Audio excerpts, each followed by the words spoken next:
Hey y'all, it is Kiana with Dark Sugar Podcast. I gotta take that breath, gotta release before I get into this, I was gonna say semi-heavy topic, but the shadow self, shadow work, integrating your shadow, the subconscious mind, they are heavy ass topics. I have to shout out to anybody listening who has been supporting the podcast thus far. Y'all, it's been 6 fucking years. Started this podcast in 2018, and I've had so much amazing support and encouragement and very helpful constructive criticism regarding my platform and where I'm going and how I'm moving and my goals about this platform. And just before we get into the episode, I just want to say that I am moving back into my roots to have this platform be therapy for me. I feel like a lot of us, sometimes we have goals and we lose track of the why and the what for, and so just getting back to where I originally started this or originally decided to continue doing the podcast was to just really connect with y'all. It's really easy to think that, oh my God, it's just me, I'm the only one. No, you're not the fucking only one. And I have to remind myself that I'm not the only one going through mental health struggles or identity issues or self-love issues or whatever the fuck, right? And it's really easy to think I'm an anomaly, especially when you grow up isolated in that way, which I do feel like I grew up a little isolated. So I just want to take that time and just express to anyone that's listening, I really appreciate you supporting and even caring and sharing and telling people about it and asking me how I'm doing and being like, girl, where are you? We miss you, the fuck. I just really appreciate it. But the shadow self. First, I have to say that I acknowledge my ego in that I know I'm not the only person talking about the shadow self and shadow work right now. Collectively, in mental health, you've probably been seeing a lot of information, memes, this, that, episodes regarding the shadow self. And I kind of felt like I was talking about it first. So not true. I was not. But I was kind of shocked to go, oh my God, it's not just me. And even I feel like astrologically, shadow work and the shadow self is coming up for a lot of people. I'm a Pisces, so it's definitely coming up for my sign. I'm in my Saturn return right now. And this year, actually, the last 4 months, I have confronted a new part of my shadow that I was not aware of. And y'all, it was hard. I felt like I had a mental breakdown or two. I felt a lot of shame. I felt disgusted. I felt so many of the fucking feels. So before I dive into my personal experience, I want to talk about what is the shadow and any misconceptions that we may have about it. So first of all, everyone has a shadow self, right? And the shadow self is not bad. It's not necessarily negative. It's not negative. I don't want to say necessarily. It is not negative. But before I go any further, let's just figure out what the hell, what's what, right? Okay, so y'all know me. I try to do shit without notes and it gets sloppy. So going back to my roots, I have notes, okay? What is shadow? Wait, I was going to say what is shadow work, but let's start with what is the shadow in general. The shadow refers to the unconscious part of your psyche that contains aspects of ourselves that we deny, reject, or unaware of. So your shadow self is in your the unconscious, subconscious. I know they're different words, but we use them interchangeably in English. It's a part of yourself that you're not aware of. Even as I'm talking to you now, I'm not going to sit here and say I'm aware of every part of my shadow, even though I do feel like a large part has been exposed to me. I've had a light shine on a huge part that I wasn't fully aware of. I'm not going to sit here and say that's all, right? So it's anything that you deny, reject, or that you're unaware of. It can be negative traits like anger, jealousy, or greed, but it can also be positive qualities of yourself that you have disowned due to social conditioning or a personal trauma. So let's say somebody has a talent that they have repressed because maybe growing up they were made fun of it. They were made fun of for it. So let's say singing, let's say no one in your family sings and you grew up singing, and singing kind of was looked at like weird. Why are you singing? No one makes money singing. Strange. So you stopped singing. Singing could be something that's now part of your shadow. It's something that you repress. Maybe you don't sing anymore for whatever reason, right? It could be whatever. But like I said, it could be positive qualities. The shadow is not inherently bad, right? Again, the shadow is not bad. The reason when we think shadow, we think monster. I think ghoul or I think ghost, to be honest, but it's not bad. The only reason why it's called a shadow is because light has not been shined on it. English major here. Anyway, there's no light on it. It's in the shadows. It's in the closet. So that's why it's considered dark, quote, quote, but it's dark because it's repressed, not because it's bad. Right? Okay. And furthermore, it's a part of yourself that has not been integrated into your conscious identity. Okay. So some misconceptions about the shadow. One that I already mentioned is that the shadow is negative. People think that the shadow is just about negative traits. So not true. I think what happens a lot of the times is because it is, whatever it is repressed, it usually comes out in maybe unfavorable, challenging ways that throw us off, and that can feel negative. Shadow work, one misconception is that it's dangerous. I would say it's very challenging and intense, but I would not just label it as dangerous. Now for me, confronting my shadow over the last couple of months, it did feel a little dangerous, only because I really did feel like I had, I'm not going to say a psychotic break because I didn't have to go to the hospital or anything, but was it intense? Was I crying for days? Did I isolate myself? Did I have to kind of shut my phone off and not talk to people? Yes, it was intense. I'm not going to sit here and say I could continue my day as normal while I was integrating my shadow and doing shadow work over the summer. I had the privilege of having, a really comfortable situation. Thank God I was not working over the summer. So boom, right there, I had a ton of time to do this. So I recognize that there's a lot of privilege there. I also had support. Not everybody has those things. So, I try to be cognizant of that when I want to judge somebody for not integrating a part of themselves, which is none of my business, but we can be critical, right? Okay. So another misconception is that once you do shadow work, it's over. You do shadow work until the day you transition. Even me, I feel like I integrated a part of my shadow over the summer. I'm currently doing shadow work to send compassion to these parts of myself. I'm going to have to do this again and again and again and again and again and again. It's never going to stop. You never go, yeah, I fully integrated my shadow and now I'm good. We're constantly evolving and changing. So 6 months from now, I may be integrating another part of my shadow that has accumulated over time, right? I said maybe, but definitely.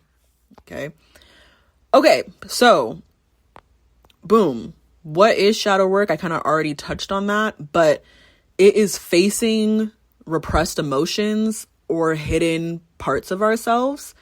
So the work, there are so many different ways to do this. It can be through therapy. It can be through meditation. It can be through just an honest self-reflection, which just an honest self-reflection. No, self-reflecting is actually really hard. And I've seen it with myself, with the people around me. I think we all know people that You just know that they don't self-reflect on a day-to-day. They go about their lives doing shit, projecting, lying, stealing, manipulating people. And if they would just self-reflect, right, and stop doing those things. But we all know that there are barriers put up in our brain as a survival mechanism to save us and protect us from really painful things. So there are a lot of people walking around that they do not have the skills, they don't have the emotional capacity to self-reflect. So to sit down and have an honest conversation with yourself, especially if you've been very shadow heavy for years, it's not an easy thing to do. But honest self-reflection, journaling, I'm not going to say don't buy a shadow work journal because I don't want to like rob anyone of their coin, but do not feel like you have to go out and buy one and you can't do shadow work if you don't. Honestly, if you go online and type in shadow work prompts, if you're into astrology, look at your Saturn sign or even your sun sign, but especially your Saturn. Type it in. Go, this is my sun sign. What are some possible shadow traits that I need to look up for? Type in your big three all together and say, hey, I'm a Pisces sun, Scorpio rising, Sag moon. That's me. What are some shadow work prompts? Boom. You know, I'm a female who grew up with this type of trauma growing up. What shadow work prompts would work best for me? You know, don't ever feel like you have to. The internet, y'all. The internet. It's just so accessible. So don't feel like you have to spend a ton of money. Spend a ton of money doing this. Right? Okay. So, boom, boom, boom, boom. Okay. So how can the shadow manifest? This is the scary part. The shadow can manifest in various ways. So one way is projection. I think that's the top way. That's what I've seen from people and for myself. And projection just means that you see traits in others that you refuse to acknowledge in yourself. So I'll use myself for example. Growing up, I was very isolated. It was a single parent household. It was a very traumatic household. It was an emotionally abusive household. What do all children want? And as a teacher, and if you're a teacher watching this, or if you worked with kids, or if you have a kid, you know damn well when a kid just wants attention, right? And attention in our society right now, oh my God, y'all, fucking like, we shame attention so hard, and I don't really know. I'm gonna have to do some research on that. I don't really know where that came from, but I think especially with women, we judge other women for getting attention and for wanting attention. I have totally judged people in my life for wanting attention and for getting it, right? Now this is whoo, I feel a chill coming on because I'm about to express this part of my shadow. Let me clear my throat chakra. Okay. So, growing up, I did not get attention from my parents. And when I did get it, it was in negative ways. Like when I would throw the craziest tantrum, or when I would be at the verge of a breakdown, that's when I would get attention. I wouldn't get attention just for being me, and I wouldn't get attention that's natural for a child to get. A child receiving attention from the ages, I think 1 to 7, 8, 9 is so normal. You actually need attention. Attention for child development helps you be seen. It helps you develop your own personality. It helps you recognize your sense of self, yourself as a foundation. So when there's attachment trauma and neglect, emotional neglect, I went through emotional neglect. Physically, I was pretty taken care of. Was never starving or anything like that. But emotionally, I was definitely abandoned, right? So I did not receive that emotional attention. But simultaneously, I was taught that receiving attention was kind of bad, especially attention from men. It was viewed as something very negative and sexual. So that's how I kind of was socially conditioned to view attention. And I was also conditioned to view women and men, but I'm just going to use women who wanted attention as something's wrong with them. They're like, you know, the term attention seeking whore. Why isn't it just whore? Why is it attention seeking whore? Like, do you know what I mean? Like, when I see a woman who, even though, you know, we say, oh, she's calling attention to herself, it seemed as something negative, because I think, especially as a Black woman, receiving attention could be like a life or death thing. If you throw it all the way back to slavery times, right? The last fucking thing you want as a slave or someone that's being severely oppressed is attention. The more invisible you were as a Black person, the better. Especially your child. You don't want the slave master to recognize your child, or a random white person on the street to recognize your child. We're taught, act like them, blend in, assimilate. Standing out could get you killed. So you don't want to don't call attention to yourself. That's literally like what I was told growing up. Don't call attention to yourself. Oh, she's an attention seeking whore. Oh, she just wants attention. Oh, you're just doing that for attention. So I grew up desperately wanting attention from my parents, and I did not grow up receiving it. So that became a part of my shadow, wanting attention. I repressed it. I want attention, but attention is bad. Oh my God, I don't know how to conceptualize this as a toddler, so I'm just gonna bury it. Right? So what would happen is that I, growing up, would befriend girls who received a lot of attention.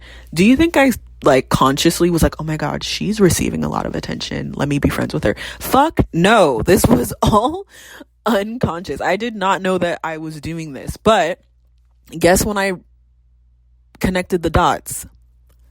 This summer, y'all, I didn't know I was doing this until this summer, like literally 2-3 months ago, bitch, like on the recent.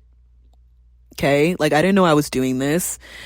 But in a shadow work prompt that I typed into ChatGPT, it literally told me these are ways that your shadow self could be projecting attention-seeking behaviors. And one way was through other people. So I would befriend a girl who was pretty flamboyant, liked attention, called attention to herself, wasn't afraid to like it.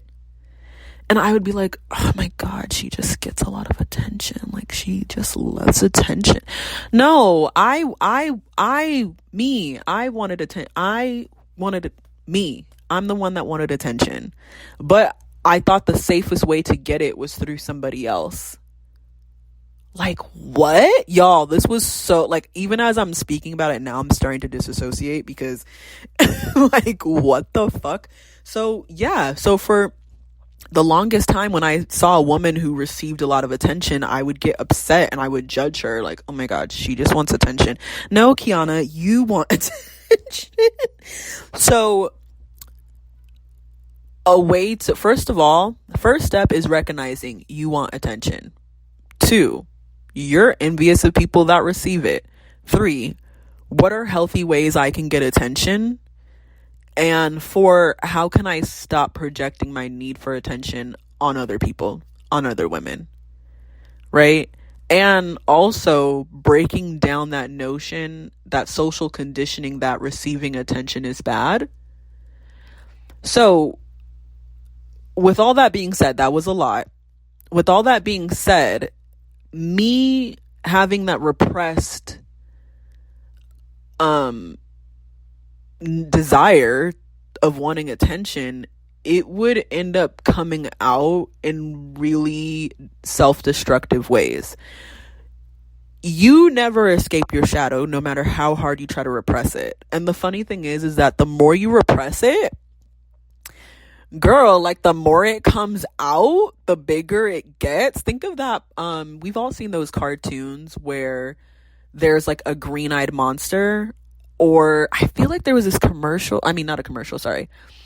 It's been in so many cartoons, so they're all blending together in my head. But the one I'm kind of thinking about is The Simpsons. Like, one time Bart had a green-eyed monster, and I think he was lying, or I can't remember what he was doing, but the more he lied, the bigger the monster got. So the more you repress your shadow, it doesn't get smaller, it gets larger.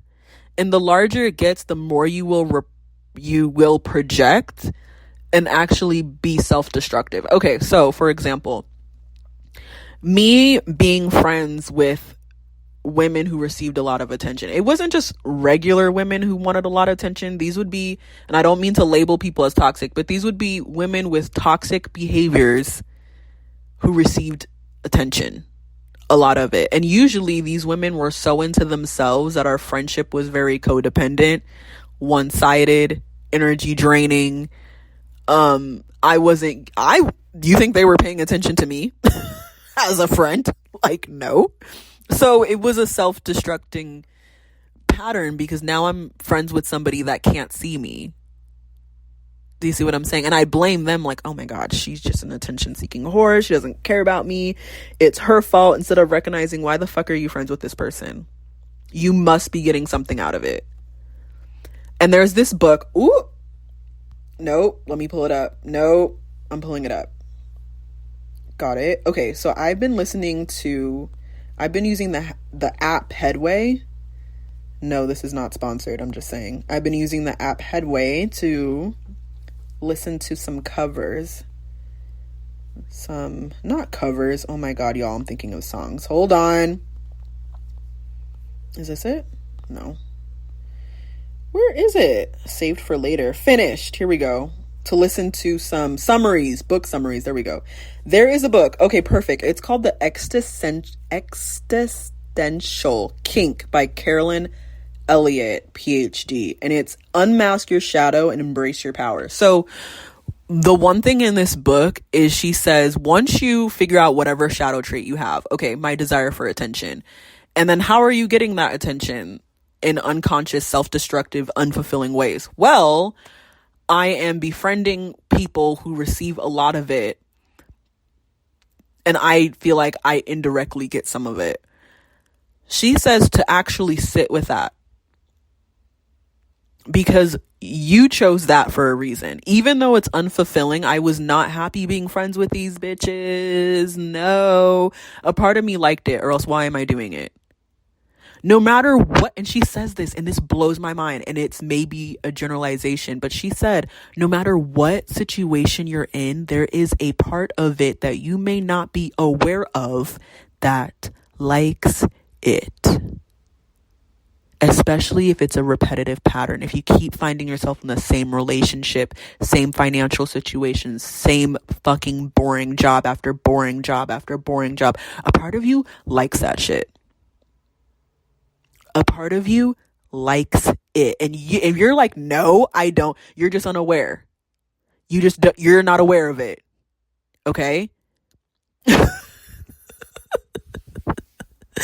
so I'm literally sitting here like, and I'm literally picturing my head being friends with some of these people. And I have to go, you like that? Why do you like that? Why do you like, for one, I don't want to admit this. Let me take a sip of this coffee. I don't want to admit this. Hold on. Why do I like befriending people who receive more attention than me? Because I feel I can control it. I feel like they're my puppet. I feel like I don't have to do any work. I just have to follow them around and receive all this attention. And I don't have to worry about not being liked. I'm in the background, right? So do you know that there's a responsibility. And honestly, I have a fear of being seen at the same time. So what's a way to be seen and not be seen at the same time? I'm energetically feeding off the attention that this girl is getting. But you don't really see me. I'm in the background. So it's a double win. Guess who likes that? My shadow. Guess who my shadow is? Me. Me. It's me. Even as I'm talking to you now, I've energetically just felt my shadow take over and answer those questions. We'll get into that another time. But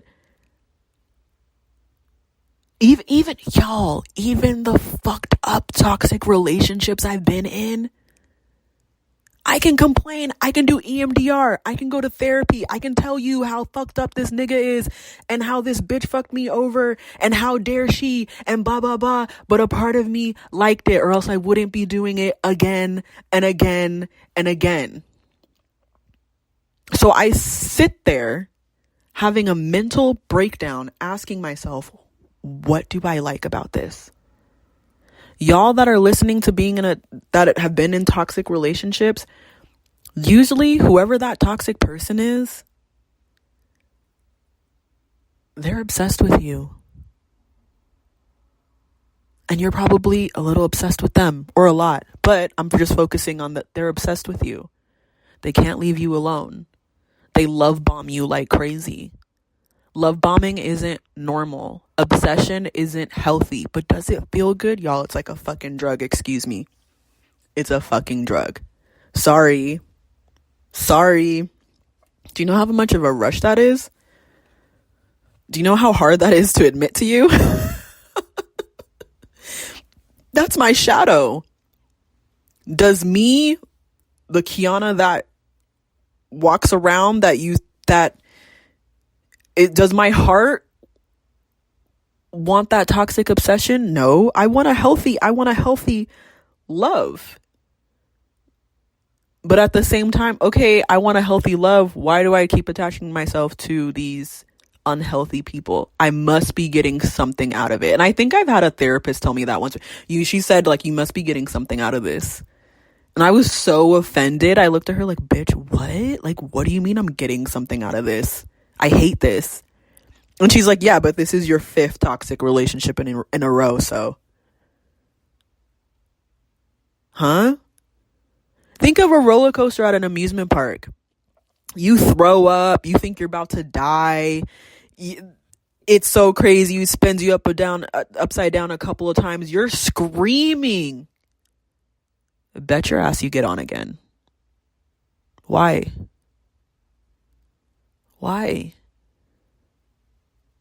Your seatbelt could come off. The ride could break. So many risk factors. You get on again. Why? Why do you do that? You like it. I had to realize I like something. I must like something. It's my shadow. And because I was not aware of this, it was taking over again, self-sabotaging me again and again until I look at my shadow and say, baby girl, I know you like attention. And because of our social conditioning, this is the only way you feel like you can get it in a safe way.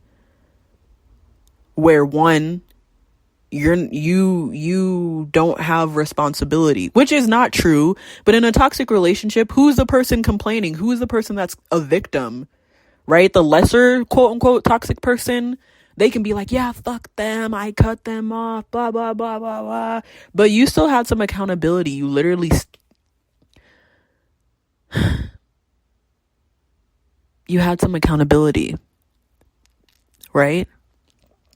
Yes, you had childhood trauma. Yes, you have attachment issues. Yes. But there's a part of you that likes it. Unless you have this crazy ass toxic relationship disorder and there's no such thing. Right? I'm sorry. There's no such thing. So I think that's the hardest part of shadow work integration. When you face your shadow and say, I see you. I love you. I understand. Do you know how hard it was and how much shame I had when I admitted that I was getting something out of these toxic relationships? The rush, the chaos. Chaos is addicting.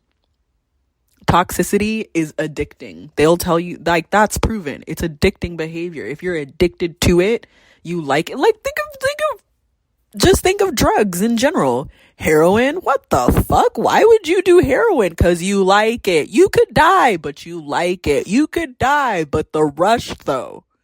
You feel me? Like, what? It's the same type of concept. And until you, me, we become conscious of that, we're gonna stay stuck. And shadow work integration, I'm gonna say, is something that you can't always do with a therapist unless you literally tell your therapist, I want to work on integrating my shadow. I want to work on why I do this. Otherwise, you'll just be talking in circles about what happened and you think, oh, well, I talked about it, I'm good. No, boo-boo, you just talked about one half. Not all of you was talking about it. Where was your shadow? And that's something that's really scary. I'm not going to say that's an easy thing. So I think going back to shadow work can be dangerous. Shadow work requires a breakdown of the ego, and I've done a lot of episodes on ego deaths. Now those, what the fuck? I don't like that. I think actually shadow work can be no, I'm going to backtrack. Shadow work can be dangerous, but I don't think it is dangerous. Right? Can be, but it's not like it is. You need to set yourself up. And I think the best examples that we have of the ultimate shadow protectors are people with highly narcissistic tendencies.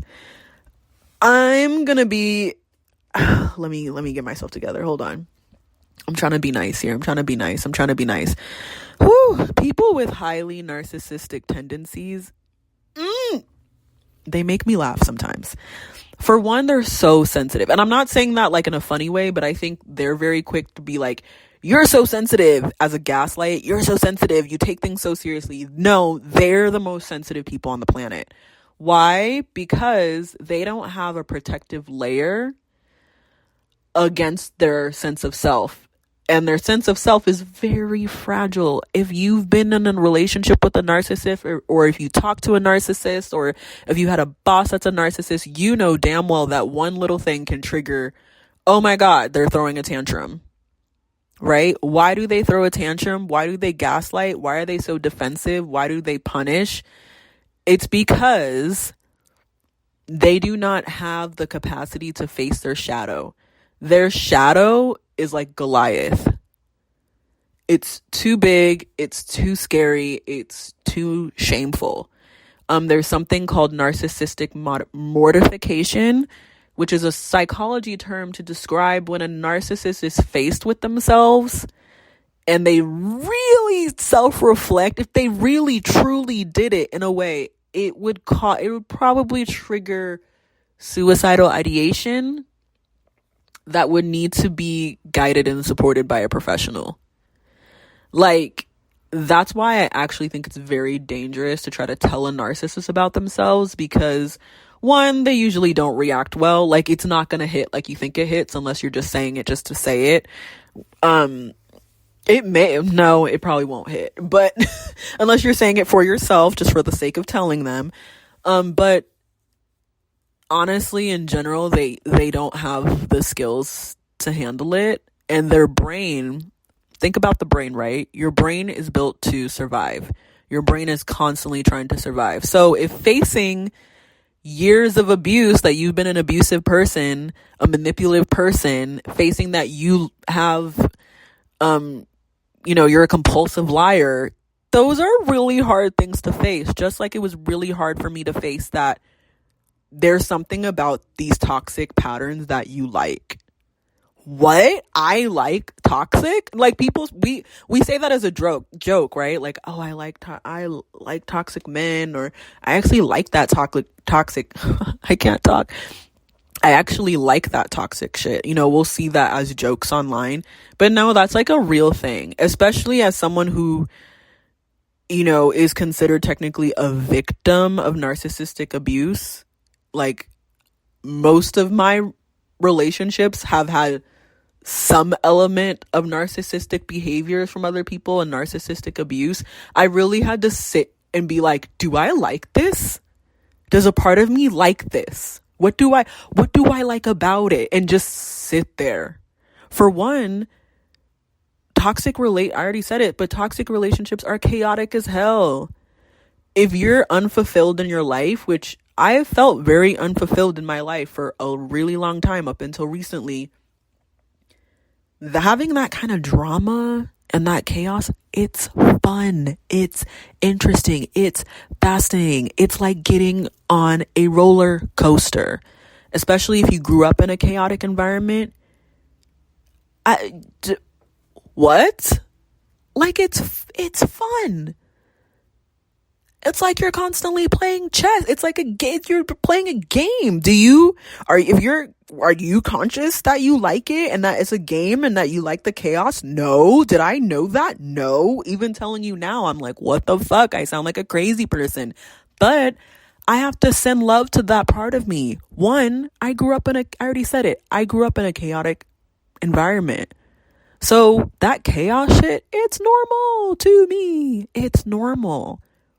Two, chaos is addictive to anybody, right? I know, and that's not true, not to anybody, but I'm saying that chaos is addictive, period. Okay? That's proven, that's a fact. So shaming myself for being addicted to chaos, what is that gonna do? Right? The key is to send your shadow love and compassion. Was that easy for me to do right away? Hell to the fucking no. I was so ashamed. Is it, am I the narcissist? Am I the bigger toxic person? Like, what's going on? No, it's not about that. No, I'm not a narcissist. And if you're listening, no, you're not a narcissist, unless you actually are. But no, you're not a narcissist. It's just taking accountability. And now that I'm aware, now there's hope of me stopping. Now I'll have now I can slow down my reaction when I meet somebody and they're exhibiting those behaviors and I'm feeling like some gears turning and, my heart racing, and I can be like, oh, okay. This person is showing signs of chaos or unhealthy toxic behaviors. I'm feeling my shadow activate because this feels fun, but conscious me in the driver's seat, I don't want to be in a toxic relationship. So now I can make an informed, healthy, integrated, conscious decision versus my shadow just being like, wow, chaos. And then 2 months later, I'm in a toxic relationship going, wait, how did I fucking get here again? You see what I'm saying? I hope this is making sense. I feel like I'm just ranting and going in circles, but I'm hoping that is making sense because it's shadow work is wild, y'all. Wild. Okay. So let me go back to my notes. All right. Self-sabotage. I kind of already talked about that, but unrecognized shadow aspects can lead to self-destructive behaviors, undermining your goals or relationship. Undermining my goal. My goal is to be in a healthy relationship. Why am I not in one? The fuck? It's because, okay, so this is another part, right? I talked about the fear of being seen. I have a fear of being seen. Why? Because maybe growing up, okay, so for one, my parents didn't see me. And two, when I was seen, especially by other family members, your girl was made fun of. So, early on, I associated being seen with being made fun of, very early on. Now, I don't even want to go into what I was made fun of for because it was weird, dumb shit. And honestly, it was other people were projecting hella evil eye, and that's why I was being made fun of. But if you have a fear of being seen,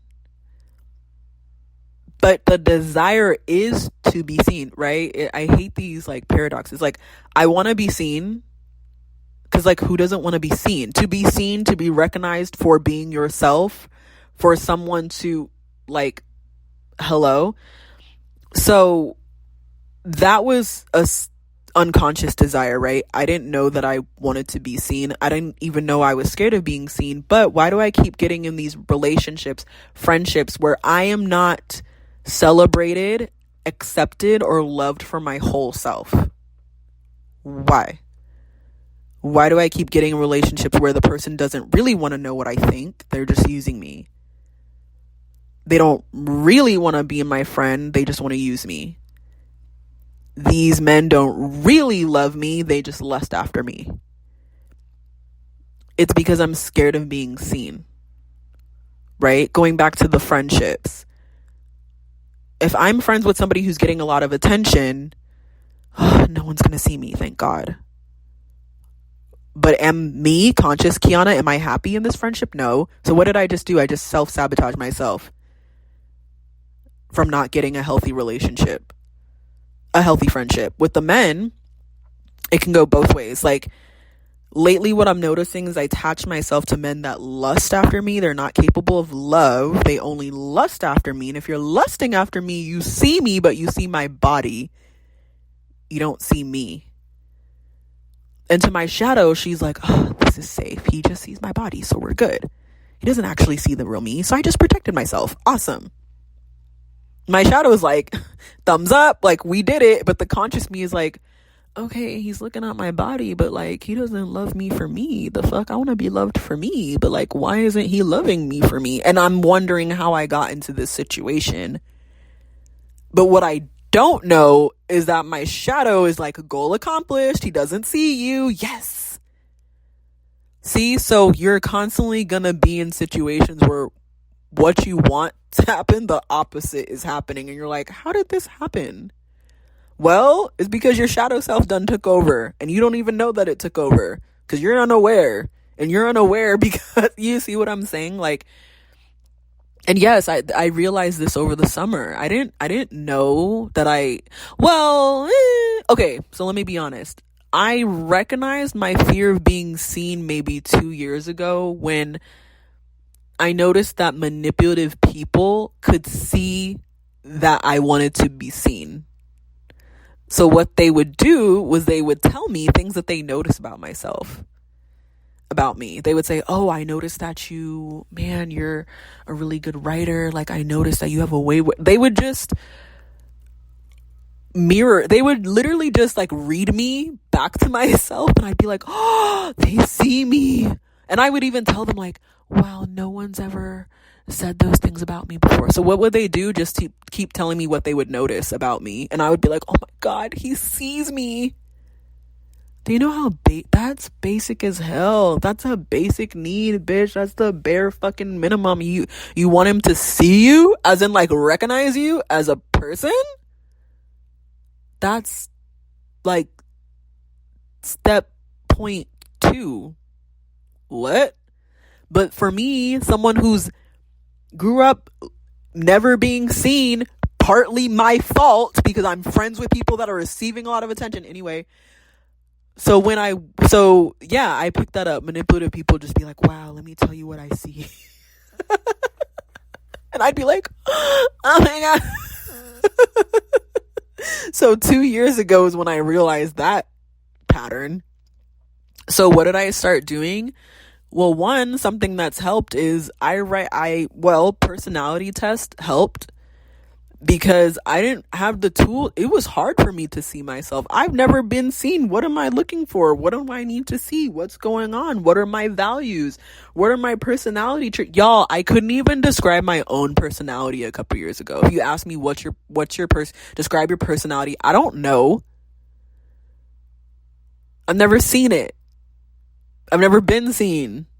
I barely have a personality with my codependent self. I'm just kidding. I'm not being hard on myself. I'm just being funny. But I started taking personality tests so I could literally read it. I even, a couple times I asked people, can you write, like close people that I trusted, can you write what you see in me? And actually one lady who I worked with when I was a student counselor a couple years ago, her therapist told her to do it too, and I wrote her this really long thing. It was such a privilege. I didn't even know her for that long, and we're not close now. We moved jobs, lost contact, but I was so grateful that I was able to do that for her. And she was having the same problem, and she said, my therapist told me to have someone close to me who I trust, and I trust you. And I was like, wow. And so when I did it with some close friends and my mom, it was really beautiful. I got to see what they saw. And personality tests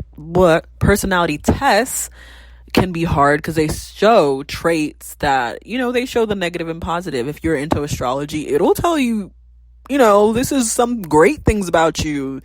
These are some, I'm not going to say not great, but when you read it, it feels not great things about you.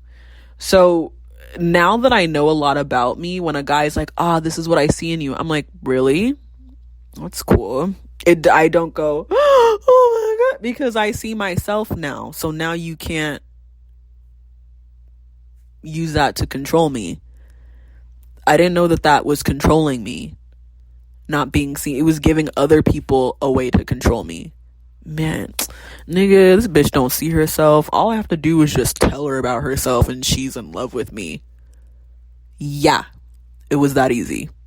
So now that I'm aware of that, and I can give that part of myself love, like, hey, I know that you haven't been seen in the past, and that really hurts, and I'm so sorry, but maybe we can find healthy ways to see ourselves and to be seen. Because going back to attention and validation, whatever, I've been seeing some really good posts circulating that say external validation is actually not bad. Wanting external validation is actually not toxic. Now, should you self-validate and should you know yourself to the best of your ability? Absolutely. But don't kid yourself. We all want external validation. You're telling me you don't want to be validated at work that you're doing a good job? You're telling me you don't want your partner to go, I love you and I see you and I think you're an amazing partner. That's external validation. That feels good and that's okay to receive. Like I said, I don't know where or how long that social conditioning of attention or external validation being a bad thing, but I would also judge people that wanted external validation and went and got it.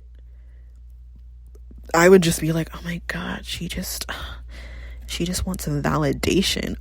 Yeah, who doesn't? Now, definitely is it unhealthy to just feed off of validation alone and not have a strong sense of self and be able to be your own cheerleader. I was not able to be my own cheerleader for the longest time. I didn't know how. I'd never been taught.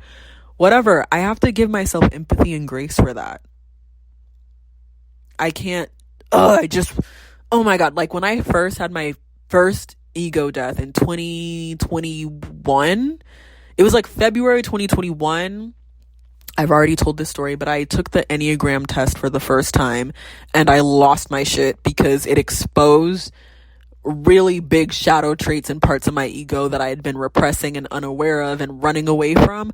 I was beating myself up. I was like, oh my God, I'm so codependent. I need people to need me in order to feel loved. And I'm fake. I don't express my true emotions. I'm a fraud. I'm a fake ass bitch. And my friends were like, God, like, what is wrong with her? You go through a moment of shame. You don't go straight to self-love. You go through a moment where you're like literally whipping yourself on the back. Like, this is terrible. So it's a journey. I'm not going to say I went straight to, even right now as I'm talking to y'all, I'm still struggling with a couple things. God forbid you have shadow traits surrounding sex, or any other taboo shit. It's hella shame. So much shame. And your brain is trying to protect. Shame hurts. It's painful. Shame, y'all, narcissists have so much shame. They have the biggest pits of shame. I do have empathy for them for that. Like, do not excuse their behavior. Yes, they can be mega assholes, but they are running from the biggest monster in the world. they can't handle it. It's too big. They can't face it. It's too painful. One of the strongest, I think, out of, the strongest emotions that people with narcissistic or psychopathic tendencies, I wouldn't say psychopathic, I would say sociopathic, which I understand is not a clinical diagnosis, but we're just using sociopathic to describe sociopathy here. They have a lot of shame. I feel like out of all the emotions, if you're ever like, oh my god, this narcissist can't feel emotion, or the sociopath can't feel emotion, they can feel shame like a bitch. And that's what they're running from. You're just in the way of them running from it. Hello. You're just in the way of them running from their shame. Get out the way. Let them keep running. No, you can't save them. Okay? So that's what we're all running from. There's a part, shame as I keep saying the word, I can feel a pit in my goddamn stomach. Shame is not nice. Okay? Shadow work is hard. But by understanding and working with the shadow, you can create so much balance in your life. You can stop self-sabotaging. You can actually reach your goals, and you can actually understand yourself better and be more authentic. Do you know how fake I felt getting into a relationship or friendship and then going, why am I here? I actually don't want this at all, and I don't vibe. Like, what just happened? I felt like I cheated myself the most, because I was just like, I'm not even being authentic to what I want. Yes, I may love this person and admire this person, and they may make me laugh, and I get the little toxic butterflies or whatever, but is this what my higher self wants? No, it's not. No, it's not. I can save myself some time. And I can save other people time. Toxic people have feelings too. Should that be a shirt? LOL. Like, I don't want to waste your time. I don't want to waste my time anymore. I want to be conscious. I don't want to walk. It's literally like imagine walking into a building, taking the elevator, going to the highest floor, and then being like, wait, I actually didn't even want to come into this building. Like, I actually don't like this building. That's what it really feels like when I'm friends with people that receive a lot of attention with abusive behaviors. That's what it feels like when I get in abusive relationships. And I think that really speaks to my self-awareness. And if you resonate with what I'm saying, you are extremely self-aware if you have this light bulb moment in these situations. I have light bulb moments in toxic situations where I'm like, this is unhealthy. I don't like this. How do I get out? I'm stuck. And it's because the entire time up until that moment, my shadow's like, yeah, we're safe. Yeah, we're safe. Until I'm like, wait, no. We're actually not. No. This is actually not good. I'm trying to cut that time in half. I'm trying to have it where the second I pick something up, my conscious self and my shadow can work together and go, okay, girl, you peeped that? Yeah, I peeped that. Yeah, we could be safe here. Yeah, but this isn't actually what we want. What we really want is this. And, if I like attention, hell, that's why I have a fucking podcast. Pour more into my podcast. I've started writing articles. I used to take all these little self photo shoots of start doing that. Take pictures, do photo shoots, put myself out there in whatever healthy way I can. But let's not attach ourselves to unhealthy people in order to get our needs met and evade responsibility. That's another thing. If you're front and center on the stage, it's all you, your fault, your responsibility. If you attach yourself to an unhealthy person subconsciously, it's not your fault, right? They did this, they did that. And I'm saying this in a very, I don't mean it as heavy as I'm saying it, like it's all your fault. No, that's not what I'm saying. But I'm saying you do have accountability, and let's check how much, how little, and what it is, so we can move on. I'm personally, y'all, I'm tired. I'm tired of getting into these situations. I'm tired of being unhappy. I'm tired of allowing myself to be abused. Because that's what it is. I'm allowing myself to be abused. Why? Because that's what I'm used to. Healthy anything after a long time of unhealthy shit is the scariest thing. I like literally, guys, sometimes when I try to picture an unhealthy, I mean, that's a Freudian slip because a part of me likes unhealthy relationships. Ooh, okay. When I picture healthy relationships, I feel like I'm gonna throw up a little because one, I think boring, right? Like very boring. And I don't know what that feels like. And it's scary. You mean to tell me that you're not going to gaslight me and argue with me, and that I can't push you away, and I don't have to perform for you, and I don't have to be belittled by you to feel loved? That's scary. And I had to admit that's scary. Because when I think about, it's just scary.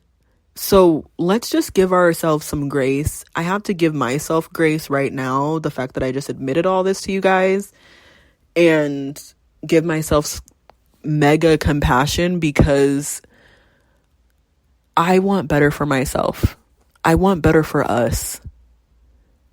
I want us all to face our shadows. Is that the easiest thing to do? No. But if we do, the world will be more peaceful. There'll be less projection. There'll be less fake people out there. There'll be less abuse. Because abusers and narcissistic people have the biggest shadows that they're running from. They're on a marathon run, full speed, away from their shadow, because it's big, it's gross, it's scary, and they've turned into monsters at that point. Okay? And so anytime you see somebody projecting, deflecting, lying, repressing anything, they are trying to run away from their shadow. And for narcissists, let's just dive in for a second, because I think this is really interesting. For narcissists, a lot of the times their shadow wants love. Receiving love at some point in their lives was viewed as unhealthy or unreachable, especially if they had emotionally dead parents. Usually their shadow is the vulnerability, right? A lot of the times we notice that narcissists, people with highly narcissistic tendencies, they don't like being vulnerable. They don't like being exposed. They don't like being seen. They don't like being figured out. So they're constantly trying to, or another thing is that their shadow holds a lot of a big inferiority complex. If you really pay attention, the narcissist is not big and bad. They are very insecure. They are the most insecure people.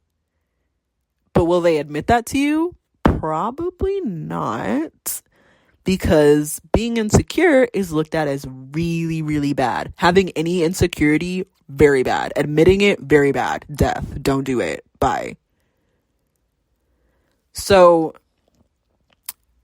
to me, the narcissist shadow holds their child self that is looked at as bad. It's repressed innocence, repressed vulnerability, repressed needs. So the narcissist, they're meeting their needs in very abusive, toxic ways, because needing anything, they don't want to look like they need you. But we all know narcissistic supply, they live off of it. They have to have it. But will they admit that to you? Maybe not. But will you see it in their behavior? Why do they keep coming back? Why are they stalking me? Why are they why do they break down and tell me that they love me and they need me and they start crying? Like, why? It's their shadow. So I encourage all of you at some point, if you're in a healthy space, to get more curious about yourself. Am I saying dive deep into the depths of shadow work tonight, today, this weekend? No, but let's just be a little more curious, loving, and compassionate to ourselves, asking ourselves, why did I do that? Why do I feel like this? Why does this person make me angry? Why did she just trigger me? Why am I so jealous? Why was I so reactive just then? Just being a little more curious so we're not just walking around on autopilot, yeah? Oh my gosh, that was a therapy session for real. And I hope you felt like it was a healthy one too to listen to. And I thank you guys for just listening to me being really vulnerable. Again, showing me so much love. I've had a lot of people reaching out this week, and I really appreciate it.